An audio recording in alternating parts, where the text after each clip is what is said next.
Bismillahirrahmanirrahim. Assalamualaikum warahmatullahi wabarakatuh. Alhamdulillahirrabbilalamin. Wassalatu wassalamu ala asyrafil anbiya wal mursalin Sayyidina wa maulana Muhammadin wa ala alihi wa sahbihi ajma'in, amma ba'd. Terima kasih para pemirsa di rumah yang kembali menyaksikan program Majelis Sore, Majelis Kita Semua. Dan pada kesempatan kali ini seperti biasa kita menghadirkan para narasumber dari UIN Antasari Banjarmasin yang insya Allah akan membahas seputar kajian-kajian Islami. Dan pada kesempatan kali ini sudah hadir bersama kita yakni ada Bapak Dr. Nuryadin SHMAG. Assalamualaikum. Waalaikumsalam warahmatullahi wabarakatuh. Sehat Pak ya? Sehat, alhamdulillah. Alhamdulillah. Tema kita hari ini secara spesifik akan membahas refleksi Undang-Undang Nomor 18 Tahun 2019 tentang pesantren, harapan dan tantangan dalam dunia pendidikan. Sejauh mana sebenarnya Pak masyarakat memahami dan kemudian juga mengetahui isi dan konteks dari undang-undang yang hari ini kita akan bahas. Boleh sebagai pembukaan dalam kesempatan kita hari ini. Bismillahirrahmanirrahim. Assalamualaikum warahmatullahi wabarakatuh. Waalaikumsalam. Alhamdulillahirabbil alamin. Wassalatu wassalamu ala asrafil anbiya wal mursalin wa ala alihi wa ashabihi ajma'in, amma ba'du. Alhamdulillah, puji syukur kehadirat Allah Subhanahu wa taala. Salawat dan salam pada junjungan kita Nabi besar Muhammad sallallahu alaihi wasallam. Para pemirsa Duta TV yang saya hormati, akhir-akhir ini kita mempunyai tantangan dan harapan ke depan untuk dunia pendidikan, wabil khusus pada dunia pondok pesantren. Terlebih di tahun ajaran ini kita berbondong-bondong untuk menyekolahkan dan memilih dunia pendidikan yang tepat sejalan dengan harapan dan globalisasi bentuk peradaban masyarakat modern sekarang. Justru pada dasarnya masyarakat kita menginginkan adanya dunia pendidikan yang baik, dunia pendidikan yang mampu untuk memberikan kontribusi yang besar kepada bangsa, negara, dan agama. Inilah yang kita telisik bersama pada dasarnya dalam Undang-Undang Nomor 18 Tahun 2019. Kita berusaha bahwa dunia pesantren itu adalah dunia yang mempunyai lembaga pendidikan terdepan. Sebelum adanya kemerdekaan, proklamasi kemerdekaan kita, sebenarnya dunia pondok pesantren itu sudah menjadi lembaga yang secara non formal di masyarakat tumbuh dan berkembang. Dan pesantren adalah asal usul yang menyebabkan tersebarnya dunia keislaman, terlebih kepada ilmu-ilmu keislaman. Para pemirsa Duta TV yang saya hormati, dalam Undang-Undang Nomor 18 Tahun 2019 pada bab 1 pasal 1 menyebutkan dan menerangkan bahwa pesantren adalah lembaga yang berbasis masyarakat dan didirikan oleh perseorangan, oleh organisasi, yayasan, masyarakat Islam dan atau masyarakat yang menanamkan keimanan kepada dan ketakwaan kepada Allah Subhanahu wa taala.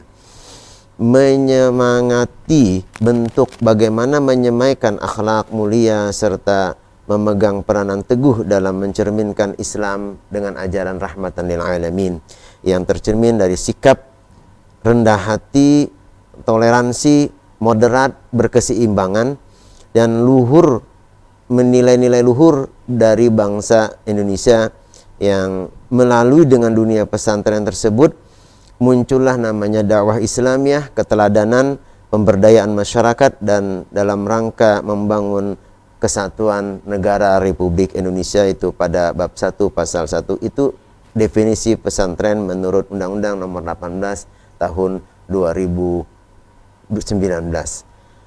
Para pemirsa Duta TV yang dihormati Allah Subhanahu wa taala, refleksi yang kedua pada bab 2 menjelaskan pesantren itu berasaskan kepada ketuhanan yang Maha Esa, kemandirian, kebangsaan, pemberdayaan umat, kepastian hukum, kemaslahatan dan multikultural yang berkelanjutan, akuntabilitas, profesionalitas, dan membentuk manusia yang unggul dalam segala bidang. Memiliki akhlakul karimah, beriman, bertakwa, mandiri, berpaham moderat, dan mendorong untuk cinta kepada tanah air, mendorong untuk menjadikan kerukunan umat beragama serta meningkatkan kualitas kehidupan dan kesejahteraan masyarakat dalam lembaga yang disebut dengan pondok pesantren. Pondok pesantren itu mempunyai fungsi menurut undang-undang tersebut adalah sebagai lembaga pendidikan, lembaga dakwah, juga lembaga yang dapat memberdayakan masyarakat kita di tanah air negeri tercinta ini. Kemudian saya refleksikan yang ketiga, pada bab yang ketiga Undang-Undang nomor 18 tahun 2019 ini adalah menjelaskan bahwa pendidikan dan penyelenggaraan pesantren itu adalah membentuk kajian, diantaranya ciri khasnya adalah kitab kuning, dan menyelenggarakan pendidikan pesantren dengan bentuk dirasah Islamiyah dengan pola pendidikan muallimin. Pesantren juga menjadikan pendidikan itu berintegrasi dengan lembaga pendidikan umum yang walaupun sebenarnya sebagian masih ada yang tidak memuat pendidikan umum. Maka dari itu ada namanya pesantren itu salafiyah, ada namanya pesantren itu salaf. Para pemirsa Duta TV yang dihormati Allah Subhanahu wa taala, karena itu minimal unsur-unsur pondok pesantren itu ada seorang kiai, ada santrinya yang tinggal di pondok pesantren, ada asrama untuk mondok tempat tinggal, ada masjid atau musola yang diterapkan dengan pembelajaran kurikulum dengan ciri khasnya kitab kuning atau dengan dirasah Islamiyah yang lain dengan pola pembelajaran pendidikan muallimin.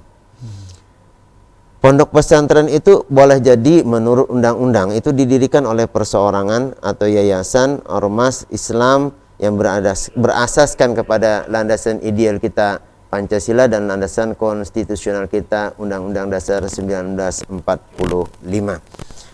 Nah, inilah sebenarnya terakhir saya inginkan adalah yang dimaksud dalam Undang-Undang Pondok Pesantren pasal 19 itu adalah kiai, seorang yang memiliki pendidikan pesantren, berpendidikan tinggi pesantren, atau ahli dalam bidang agama Islam yang memimpin pondok pesantren.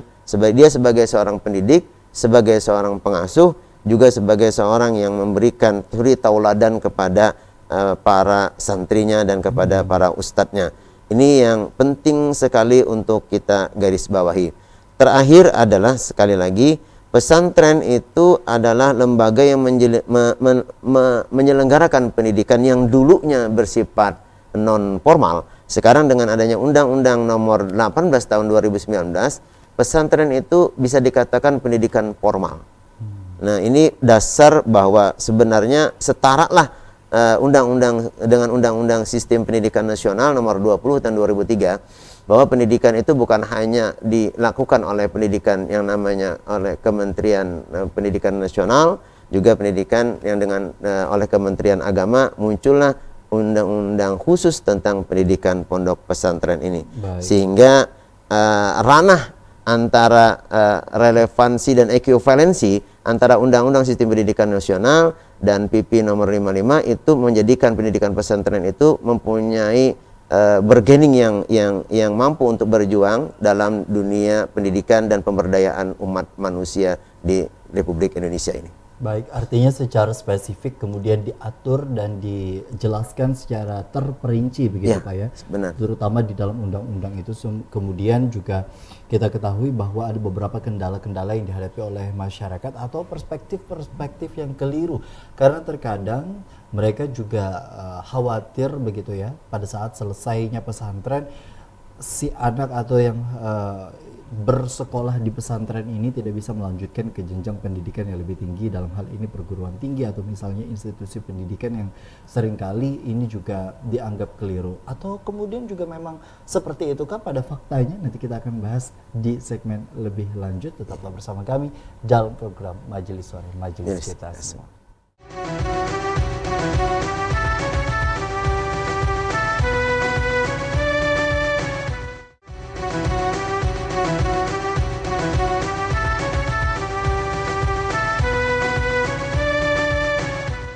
Terima kasih Anda masih bersama kami dalam program Majelis Sore, Majelis Kita Semua. Harapan dan tentunya juga tantangan terutama dihadapi bukan hanya secara perseorangan atau bukan juga masalah pesantrennya saja, namun ini secara keseluruhan, secara kompleksitas yang kemudian juga harus dipikirkan kembali terkait dengan efektivitas perundang-undangan yang tadi sudah kita sebutkan. Nah, dengan secara mendetail tadi disebutkan begitu Pak, terkait dengan kurikulum, ajaran, aturan dan lain sebagainya. Sejauh mana sebenarnya pesantren-pesantren, anggaplah di provinsi kita, di Kalimantan Selatan, menerapkan itu sebagai landasan dan acuan untuk menjalankan roda pesantren di dalam kurikulum pendidikan? Baik, pesantren kita ini secara besar ada namanya pesantren tertutup tradisional, ada pesantren terbuka tradisional, ada pesantren modern tertutup, ada pesantren modern terbuka. Jadi hal itu adalah identifikasi dari pesantren yang berada di tanah air kita. Dan ini memberikan peluang tinggal kita masyarakat untuk memilih. Makanya ada pesantren itu salafiyah, ada pesantren itu salaf. Jadi salafiyah terbuka, ada salafi tertutup. Nah, para pemirsa Duta TV yang saya hormati, masyarakat harus bisa menilai apakah dia ingin menyelesaikan anaknya itu di pesantren yang modern tertutup atau modern terbuka, atau dia tradisional terbuka atau tradisional tertutup, yang semuanya pada dasarnya saat ini tergantung kepada lembaga pendidikan pesantren itu, apakah dia menurut undang-undang itu, undang PP nomor 55 itu, bahwa kurikulum yang ditetapkan itu, kurikulum itu boleh jadi dia ada namanya semacam paket, apakah dia menggunakan dengan paket C atau dia paket B atau dia paket A. Nah, itu diberikan peluang. Tetapi sekarang dengan adanya Undang-Undang Nomor 18 ini, peluang itu sebenarnya tidak berarti bahwa suatu lembaga pondok pesantren tradisional tertutup itu dia akan membuka peluang untuk paket tadi. Tetapi dia diharuskan, dalam kata saya sih harus karena undang-undang kan. Tapi kalau misalnya dalam kaidah fikih mungkin boleh jadi wajib yang itu. Tapi dalam undang-undang ketika ini mau mampu menyelaraskan, ketika hati seorang orang tua itu ingin meletakkan anaknya itu, boleh jadi dia bukan hanya ahli dalam bidang agama, boleh jadi nanti dia mempunyai kemampuan dalam bidang yang lain. Boleh jadi dia ingin menjadi pegawai negeri atau misalnya menjadi pegawai pemerintah atau swasta, maka dia mempunyai kemampuan dan kompetensi yang jelas ketika dia bisa kewajiban untuk matematika, kewajiban untuk bahasa Indonesia, dan kewajiban untuk kewarganegaraan. Baik. Nah, itu yang dituntut oleh undang-undang. Maka dari itu sebenarnya Prof. Azumadi Azra almarhum rahimahullah, mudah-mudahan beliau dapat rahmat. Beliau juga memberikan suatu aturan, sebenarnya corong bahwa pondok pesantren itu adalah lembaga pendidikan yang tertua di Indonesia, dan pesantren itu mempunyai modal dasar dalam membangun pendidikan di Indonesia. Jauh sebelumnya. Maka tantangan ke depan menurut Prof. Azumadi Azra, pesantren-pesantren itu harus dia mempunyai transmisi. Transmisi yang mampu untuk mengakomodir antara kemajuan teknologi dengan kemajuan keterampilan. Bukan berarti ketika saya menyekolahkan anak saya ke pondok pesantren itu supaya anak saya tidak main gadget. Kan namanya dunia pendidikan pondok pesantren itu 24 jam. Bagi pondok pesantren yang saya katakan tadi tertutup. Yang menjadi persoalan adalah pondok pesantren modern terbuka atau pondok pesantren tradisional terbuka. Karena ada dua segmen. Betul. Ada yang anaknya itu datang, kemudian dia balik. Ada yang mondok, ada yang pulang. Ini persoalan. Kenapa? Yang menjadi virus itu adalah yang di luar. Itu yang menjadi persoalan untuk pengawasan, penanganan, dan menjadikan kegagamangan dalam dunia pondok pesantren. Yang tertutup pun boleh jadi menjadi suatu pertanyaan. Masyarakat harus bisa memilih yang tertutup yang bagaimana ini. Bagaimana pengawasannya, bagaimana suri tauladan yang dilakukan, karakter apa yang diinginkan. Oke. Ini yang penting sekali. Kemudian menurut Prof. Ahmad Zumardi Azra yang kedua adalah kita mampu merawat yang namanya maintenance, bahasa saya agak sedikit, maintenance Islamik. Artinya kita merawat tradisi Islam sesuai dengan kaedah kita. Kaedah kita misal kita berteologi Asy'ariyah. Di bawah Asy'ariyah itu dia menjembatani antara Khawarij dan Mu'tazilah. Jangan sampai kita keluar daripada itu. Karena kalau teologi ini, ketauhidan ini menyeleweng menjadi persoalan dalam dunia pondok pesantren. Nah, jadi jangan sampai harus sesuai lah gitu ya bahasanya kita ya. Jadi masyarakat harus melihat. Jadi fikihnya juga, fikih apa yang digunakan di pondok pesantren itu? Bolehkah seorang tua santri ini bertanya tentang kurikulum yang digunakan? Sangat boleh. Terbukalah. Jadi seandainya di sana digunakan fikih Syafi'iyah, berarti ini adalah yang terjadi di kalangan kita di Kalimantan Selatan. Kalau tidak sejalan dengan itu, maka menjadi tanda tanya nantinya ketika dia berada di masyarakat. Dan kalau karena apa? Karena mazhab Syafi'iyah ini sangat penengah. Dia bisa dengan menjembatani antara literasi dengan rasional.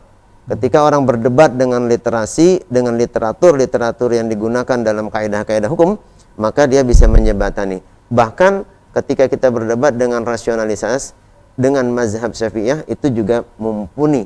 Jadi tidak salah kalau orang tua itu bertanya, mazhab apa sih, literasi apa sih yang digunakan di pondok pesantren ini. Kemudian yang terakhir menurut Pak Prof. Zumardi Azra adalah tasawufnya juga. Tasawuf yang bagaimana? Tasawuf itu kan kecenderungan dia akhlaki. Betul. Jangan sampai falsafi. Kalau falsafi berbahaya nanti kalau ini diajarkan, jika cara berpikir anak, karena di pondok pesantren itu juga semua umur bisa masuk. Tidak ada namanya psikologi pendidikan anak. Umur sekian harus mendaftarkan, ini kan tidak ada. Karena namanya pondok pesantren, umur setua saya juga bisa masuk pondok pesantren. Sementara kan di tanah air kita tidak memilih. Kalau misalnya di Jawa itu ada pondok pesantren untuk orang-orang tua. Tempat kita belum ada itu. Nah, ini perlu sekali untuk di warning bagi kita masyarakat untuk memilih mengenai kajian apa yang digunakan, kurikulum apa yang digunakan. Kemudian pondok pesantren itu kata Prof. Ahmad Zumardi Azra, karena dia adalah merupakan produk untuk outputnya sebagai seorang ulama. Jadi ulama ini jangan sampai bertentangan dengan masyarakat. Karena labalisasi gelar namanya, kalau kita gelar di edukatif, di lembaga-lembaga pendidikan formal, jelas kan gitu ya. Dia mungkin sarjana apa, sarjana. Tapi kalau ulama, itu pengakuan seorang ulama itu oleh masyarakat. Titel ulama itu sangat luar biasa. Kalau kita ada namanya, boleh jadi kita tuan guru gitu ya. Mu'alim gitu ya. Labalisasi tuan guru, mu'alim itu oleh masyarakat pengakuan itu. Walau dia mempunyai kehebatan ilmu, sementara masyarakat tidak mempunyai mengakui hal dia sebagai seorang ulama atau seorang mu'alim, maka tidak diakui dia sebagai seorang ulama. Walau sebenarnya dia mempunyai pengetahuan yang luas tentang agama. Ini yang terjadi di masyarakat kita di Indonesia. Dan sangat rasional memang, itulah yang terjadi namanya social recognizance. Jadi social recognize itu jujur, misal pengakuan dia sebagai ulama perempuan kan susah gitu. Ulama perempuan itu hampir jarang kita diakui seperti itu. Jadi membalighah saja. Nah, itu menjadi tantangan kita dan harapan kita ke depan, bahwa sebenarnya skill bukan hanya saat ini dalam ilmu agama, juga ilmu tentang hardware dia dalam keterampilan bermasyarakat, bernegara dan berbangsa. Baik, artinya dengan 4 kategori tadi ini kembali lagi kepada pilihan yang dilakukan oleh orang tua untuk kemudian juga memilih begitu ya. Nanti kita akan tanyakan dari 4 pilihan yang tersedia, lalu kemudian sejauh mana undang-undang tersebut mengcover atau mengakomodir terkait dengan kehadirannya. Karena sampai pada hari ini keempatnya itu masih hadir di Banua ataupun juga di seluruh provinsi di Indonesia. Nah, ini kan juga menjadi sebuah tantangan ketika misalnya tradisional tertutup yang betul-betul mondok hingga sampai selesai begitu, atau yang kemudian juga modern terbuka yang betul-betul mereka pulang lalu kemudian juga ada ilmu bukan hanya, atau yang bahkan sampai 2 ijazah. Ijazah ilmu umum atau ilmu alam begitu ya, atau kemudian dan ditambah dengan ijazah ilmu agama. Sejauh mana sebenarnya undang-undang ini mengcover dan mengakomodir, lalu kemudian sejauh mana tantangan di antara masing-masing itu semua, nanti kita akan bahas. Usai jeda tetaplah bersama kami dalam program Majelis Sore Majelis kita semua.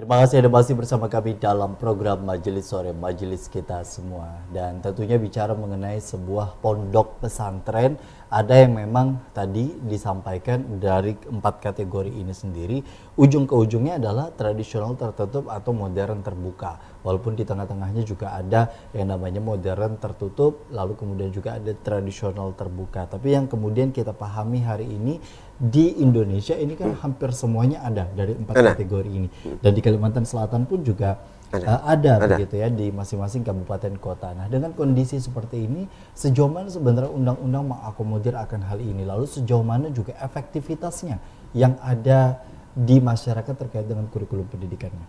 Baik. Khususnya di Kalimantan Selatan kita, dengan adanya Undang-Undang Nomor 18 Tahun 2019 sebenarnya tidak menyulitkan bagi suatu lembaga dalam menerima kurikulum yang sifatnya nasionalis. Artinya karena kita berdasarkan landasan undang-undang pesantren itu adalah landasan konstitusional adalah Undang-Undang 1945 dan landasan konstitusional adalah Pancasila, maka dengan mengakomodir kehidupan berbangsa dan bernegara, jadi setiap pondok pesantren boleh jadi dia membuka hal itu dengan menyediakan waktu memilih bahwa apakah dia di sore, apakah dia di pagi atau di siang untuk memberikan pendidikan bahasa Indonesia, pendidikan matematika dan pendidikan kewarganegaraan atau Pancasila. Artinya itu tersedianya kan kebanyakannya ada di modern terbuka atau kemudian juga di tradisional terbuka berarti Pak ya? Ya, sebenarnya itu dulunya di modern terbuka atau modern tertutup.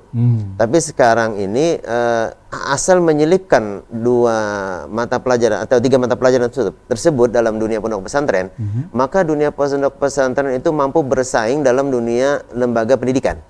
Jadi hal tersebut sebenarnya membuka wawasan kepada para santri bahwa dia mempunyai kemampuan untuk dapat memberikan wawasan dalam persaingan sumber daya manusia. Nantinya ketika dia outputnya keluar, secara hardware-nya dia mempunyai skill ketika hal itu sebagai sarana atau sebagai sumber literasi dia dalam bersaing dalam dunia pendidikan. Artinya dengan kondisi seperti itu yang kemudian juga sepatutnya untuk kemudian dijalankan dengan hadirnya 3 ilmu tambahan itu tadi minimumnya. Nah, dengan kondisi seperti itu, efektivitas dari pendidikan itu sendiri sebenarnya seperti apa Pak? Mengingat karakteristik masyarakat itu kan berbeda-beda.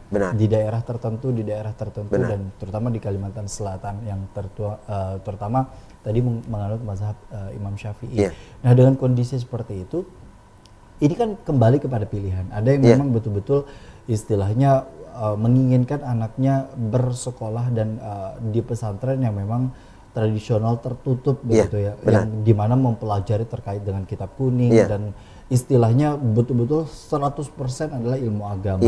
Tapi ada juga beberapa yang mengkhawatirkan apabila anaknya memang dari tradisional tertutup untuk kesempatan yang lebih lanjut terkait dengan misalnya ketika lulus pesantren, bagaimana kuliahnya, apakah bisa untuk bisa diterima di perkuliahan misalnya, karena ada beberapa kekhawatiran seperti itu di masyarakat.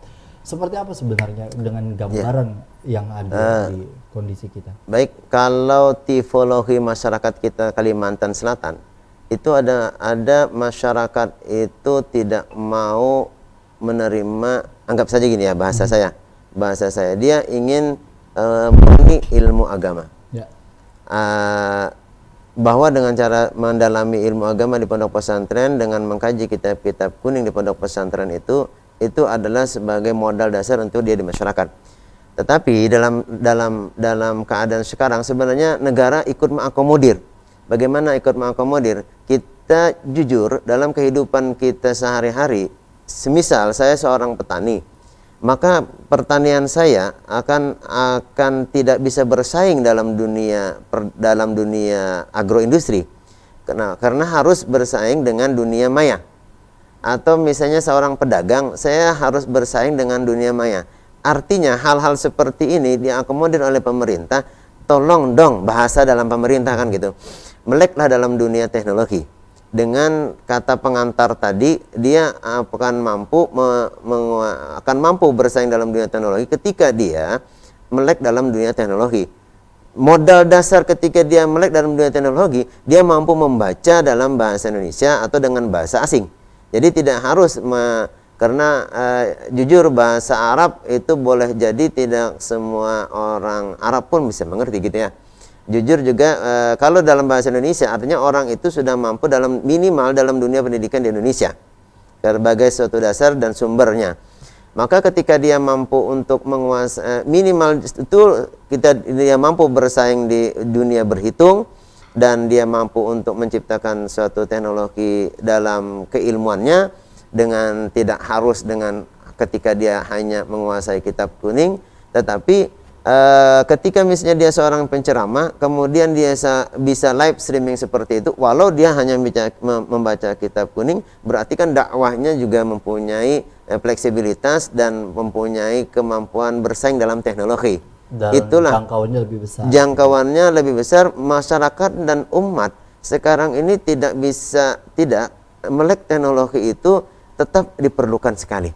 Nah, itulah yang menjadi tantangan ke depan sehingga pemerintah itu dengan memberikan sarana Undang-Undang nomor 18 tahun 2019 ini, kemampuan pondok pesantren dalam dunia pendidikan ketika dia selesai dalam pendidikan dikatakan oleh Gusti Hermawan tadi, apakah dia mampu ketika dia selesai dengan pesantren tertutup tradisional untuk masuk YN atau UIN mungkin ya, maka itu akan terbuka karena dasar undang-undang ini memberikan landasan bahwa dia mampu untuk melanjutkan kepada pendidikan yang lebih tinggi. Artinya istilahnya tidak ada halangan dan kemudian juga kekhawatiran lainnya bagi orang tua ketika mensekolahkan di pesantren secara khusus begitu, secara spesifik, mengingat dengan kondisi itu apabila memang undang-undang itu dijalankan dengan baik, maka terakomodir segala aktivitas atau seluruh fasilitas-fasilitas yang istilahnya di kemudian hari akan terbuka, terutama untuk perguruan tinggi. Nah, kaitannya dengan hadirnya pesantren ini sendiri seringkali juga bagi masyarakat menjadi sebuah jawaban terkait dengan membentengi seorang anak atau beberapa dari kita yang istilahnya misalnya terjadi kenakalan remaja dan sebagainya. Seringkali kan ya sudah dipesantrenkan saja, dipondokkan saja. Nah, dengan kondisi seperti itu apakah betul-betul secara efektif pesantren memang mengajarkan akan secara sampai kepada tahapan akhlaknya, atau betul-betul hanya memang ilmunya saja? Kita nanti akan kembali usai jeda. Tetaplah bersama kami dalam program Majelis Suara, Majelis Kita Semua.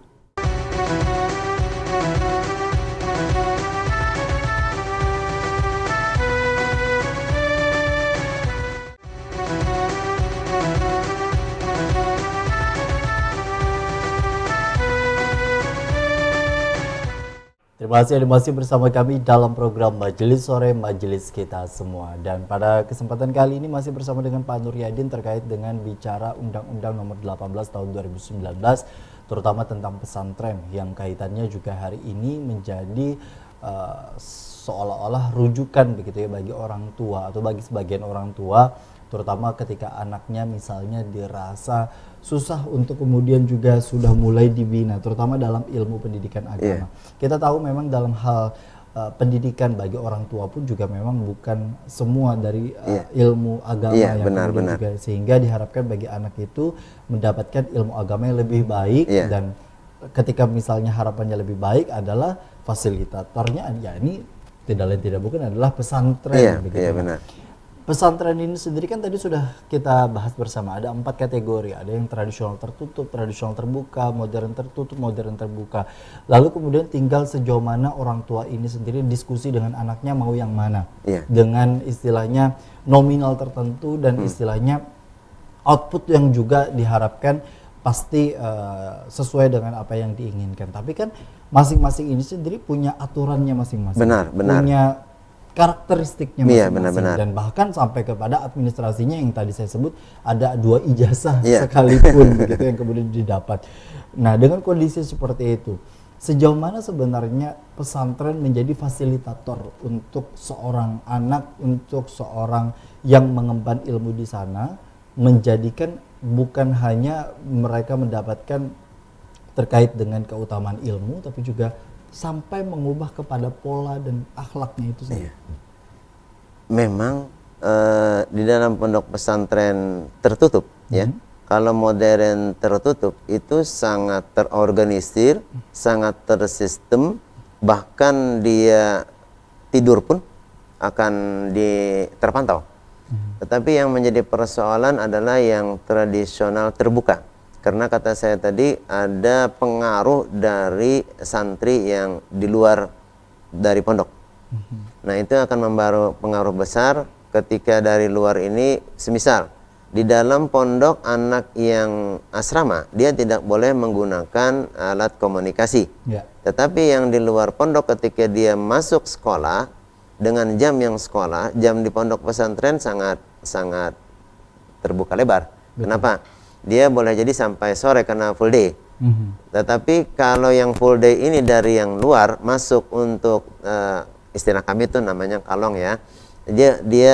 Dia tidak berasrama, maka pengaruh besar inilah yang dapat memberikan kepada anak yang mondok. Ini yang menjadi tantangan ke depan. Nah, kalau yang tradisional tertutup menjadi pengaruh pula, artinya sejauh mana masyarakat saat ini memandang ketika dia ingin melanjutkan kepada pendidikan yang lebih tinggi. Apakah nantinya masyarakat itu mampu melihat karakternya saja ketika dia ingin menguasai ilmu-ilmu agama, atau dia mau menjamah kepada ilmu yang lain. Jadi masyarakat kita perlu melirik, wah ternyata kurikulum yang dia lakukan perlu juga mendapatkan wawasan dalam keilmuan yang lain. Jika orang tua itu mampu untuk melihat tersebut, saya yakin bahwa namanya karakter anak itu bisa dirubah. Kan dalam dunia pendidikan ada namanya kognitif, afektif, psikomotorik kan gitu ya. Nah, kalau misalnya dari kognitifnya dia memadai, misalnya psikomotorik, pengamalan, pengetahuan, pemahaman dan pengalaman keagamaannya baik, saya yakin itu sedikit demi sedikit orang tua juga harus mendukung.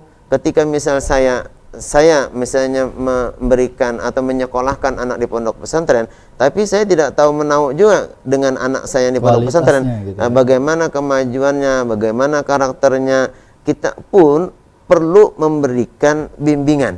Jangan lepas ini perahu dilepas tanpa ada dayung sama sekali, persoalan. Jadi bukan berarti pondok pesantren apakah dia tertutup, modern tertutup terbuka, atau modern tertutup, atau tradisional tertutup, atau tradisional tertutup terbuka, itu akan menjadi valid. Bahasa saya gini, akan menjadi paskah bahasa gitu kan, akan menjadi pedomankah, belum tentu juga. Jadi perlu bimbingan orang tua. Bahkan kalau Tuan Guru kita mengatakan Janganlah anak itu hanya dilepaskan, janganlah hanya tugasnya para kiai, tugasnya para ustadz di pondok, tapi kita wajib untuk mendoakan dia. Wajib sekali kita, bahkan kalau bisa kita lihat juga gitu ya kemajuan anak kita. Bahkan kita kalau dia sudah selesai, misal anak saya sudah selesai di Yaman, perlu juga kita melihat bagaimana pas tidak dengan pengamalan kita di masyarakat saat ini. Kan ketika nantinya menjadi persoalan, kita akan juga menjadi persoalan dalam kehidupan kita bermasyarakat dan berbangsa kita. Ini yang perlu dilihat sekarang. Oke, artinya dengan kondisi seperti itu, orang tua juga begitu berperan, terutama di dalam perkembangan seorang anak, terutama terkait dengan kondisi di mana pesantren atau sekolah apapun ya Pak, sekolah apapun membawa sebenarnya dampak sejauh mana untuk kualitas seorang anak itu tadi terhadap bersosialisasi dan bermasyarakat, terutama dalam pemahaman agama. Karena kan dengan kondisi hari ini pemahaman agama luar biasa dibelok-belokkan dan kemudian juga betul-betul dijadikan sebagai salah satu hal yang sering kali dicemarkan oleh oknum-oknum yang kemudian juga tidak menjadi hal yang baik untuk dilakukan. Sebagai penutup untuk agenda kita pada hari ini, apa yang menjadi harapan bagi kita semua, terutama terhadap orang tua, dengan hadirnya undang-undang ini sendiri untuk bisa memilih dan memilahkan pesantren mana yang tepat dan peran apa yang kemudian juga dilakukan oleh orang tua agar bisa terus mengontrol anaknya agar menjadi anak yang soleh dan soleha dan berkualitas menjadi warga negara Indonesia yang baik. Baik. Harapan saya kepada para orang tua dalam memilih kegamangan, maksud kegamangan ini bingung bahasa kita dalam memilih dunia pondok pesantren mana yang pas untuk anaknya. Harapan saya dimanapun sebenarnya, apakah dia melakukan dia ingin menitipkan anaknya ke pondok pesantren, sebenarnya harus dilihat dulu. Apakah pondok pesantrennya ini mempunyai nilai-nilai terhadap cinta kepada bangsa, negara, dan agama.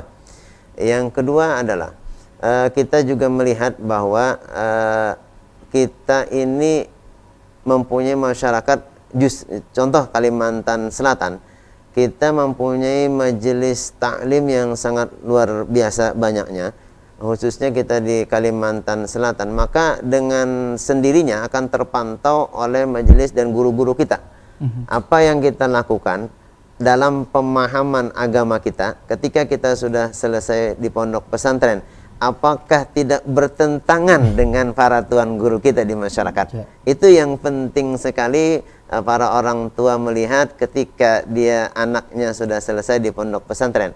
Karena sangat akan menjadi suatu beban ketika anak kita sudah selesai di pondok pesantren, ternyata pemahaman keagamaannya bertolak belakang dengan pemahaman keagamaan guru-guru kita di masyarakat. Jadi sangat kita artinya di masyarakat, jujur untuk Kalimantan Selatan kita sangat bersyukur dengan munculnya guru-guru kita, walau secara formal dan non formal beliau tidak mempunyai metodologi tentang pendidikan, tetapi beliau mempunyai kemampuan dalam keilmuan, substansinya seperti itu.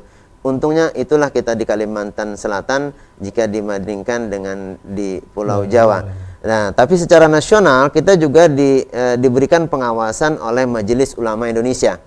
Artinya mana pondok pesantren yang bahasa kita nyeleneh gitu ya. Mana yang pondok pesantren mempunyai atribut dengan organisasi tertentu. Ini jadi ini yang penting sekali para orang tua untuk memilih dan memilah bahwa anak kita adalah generasi kita ke depan. Jangan sampai anak-anak kita, zuriat-zuriat kita itu bertentangan dengan pemahaman keagamaan yang sudah dilakukan oleh para ulama kita dulu. Dan jangan sampai para ulama dulu pun sudah sangat memberikan rambu-rambu bagi kita semuanya. Dalam pemahaman keagamaan ini tidak bertentangan dengan berdirinya negara Republik Indonesia, cinta kepada kebangsaan, cinta kepada tanah air, cinta kepada negara, dan tidak memecah belah agama. Ini menjadi suatu syarat kita bahwa pondok pesantren itu mempunyai filter ke depan untuk membangun negeri tercinta ini. Baik, itu yang menjadi harapan bagi kita semua, terutama sebenarnya bukan hanya di dunia pesantren, namun juga di dunia pendidikan secara umum, bahwa pendidikan diharapkan menjadi tolak ukur dan bahkan menjadi sebagai bagian yang istilahnya memberikan contoh yang baik untuk bisa cinta kepada sesama, Ya. dan tentunya juga mengajarkan apa yang memang sudah sesuai dengan kaidah-kaidah, sesuai dengan agamanya masing-masing. Terima kasih Sama-sama. Dr. Nuryadin Sama-sama. dan sudah hadir dalam kesempatan kali ini. Semoga sekali lagi ini bisa tercerahkan ya bagi Amin. para pemirsa yang mungkin ini kan lagi masa-masa untuk kemudian juga para anak-anak istilahnya mau bersekolah. Yeah. Adapun yang kemudian juga memang sudah ada yang bersekolah atau kemudian juga ini, setidaknya ini bisa menjadi gambaran sejauh mana sebenarnya niatan baik orang tua untuk menyekolahkan anak itu bisa berbanding lurus dengan implikasi yang didapat nanti ketika anak sesudah Selesai. dan sebelum dari proses pendidikan itu Pendidikan. berjalan. Terima kasih para pemirsa yang sudah menyaksikan program Majelis Sore edisi hari ini. Saatnya saya Gusti Muhammad Hermawan mewakili seluruh kerabat kerja yang bertugas mengucapkan terima kasih atas perhatian dan kebersamaan Anda. Wassalamualaikum warahmatullahi wabarakatuh. Waalaikumsalam warahmatullahi wabarakatuh.